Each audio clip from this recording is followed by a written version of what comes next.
সাক্ষী দেয় আমার গুনাহ আসমানের চেয়ে বড়। বলে আল্লাহ রাসূল সাল্লাল্লাহু আলাইহি সাল্লাম বলে, যুবক তোমার গুনাহ কি আল্লাহ তাআলা আরশের চেয়ে বড়? ইয়া রাসূলুল্লাহ, আমার দিলের সাক্ষী দেয় আরশের চেয়ে বড়। আল্লাহ রাসূল সাল্লাল্লাহু আলাইহি সাল্লাম বলে, যুবক তোমার গুনাহ কি জান্নাতের চেয়ে বড়?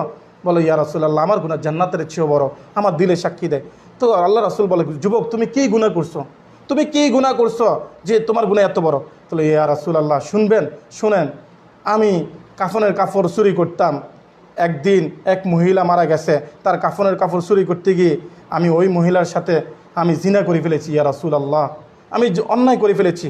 আল্লাহ রাসূল সাল্লাল্লাহু আলাইহি সাল্লাম বলে, যুবক তুমি ঠিকই অনেক বড় অন্যায় করছো, তুমি আমার দরবার থেকে দূর হয়ে যাও, আমার সামনে থেকে সরে যাও। তখন আল্লাহ রাসূল সাল্লাল্লাহু আলাইহি সাল্লাম ওই লোককে তাড়াই দিয়েছেন।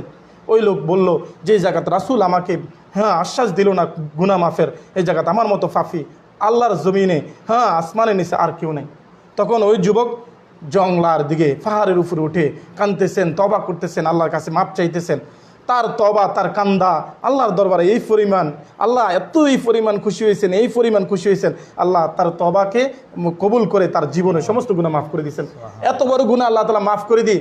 তখন আল্লাহ জিবরাইল পাঠাই দিয়েছেন, জিবরাইল যাও আমার রাসূলকে বলো ওই অমুক লোককে আমি মাফ করে দিলাম। তখন জিবরাইল আলাইহিস সালাতু ওয়াস সালাম আসি বলে, ইয়া রাসূলুল্লাহ, ওই লোককে আল্লাহ তাআলা যাকে আপনি দরবার থেকে বের করে দিয়েছেন, এই মুহূর্তে আল্লাহ তাআলা তাকে মাফ করে দিয়েছেন।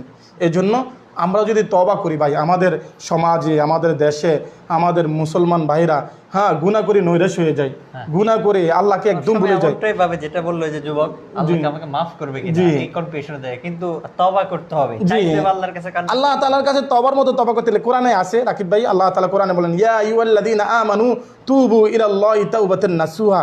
বান্দা তুমি এমন ভাবে তওবা করো, খালেস ভাবে তওবা করো, খালেস ভাবে তওবা করো, এমনকি তওবাই নাসুহা, যে তওবা তোমার দিলে সাক্ষী দেয় আমার এই তওবা কবুল হয়েছে, এমনভাবে তওবা করো। এমনভাবে যদি তুমি তওবা করো তা আল্লাহ তাআলা তোমার জীবনের সমস্ত গুনাহ মাফ করে দেবে। এমনকি তওবার দ্বারা রাকিব ভাই, যেটা হলো আমার বোঝানোর বিষয় হলো তওবার দ্বারা আল্লাহ যত বড় গুনাহ হোক, ইন্নাল্লাহ ইয়াগফিরু যুনুবা জামিয়া, যত বড় গুনাহ হোক, সবচেয়ে বড় গুনাহ হলো শিরকি গুনাহ, সবচেয়ে বড় গুনাহ হলো শিরকি গুনাহ। কেউ যদি তওবার জন্য লজ্জিত হয়, অনুতপ্ত হয়, আল্লাহর কাছে ফিরে আসে, স্বীকার করে আমি গুনাহ করছি, আর এই তওবা এই গুনাহ করবে না, এটার এরাদা করে, নিয়ত করে,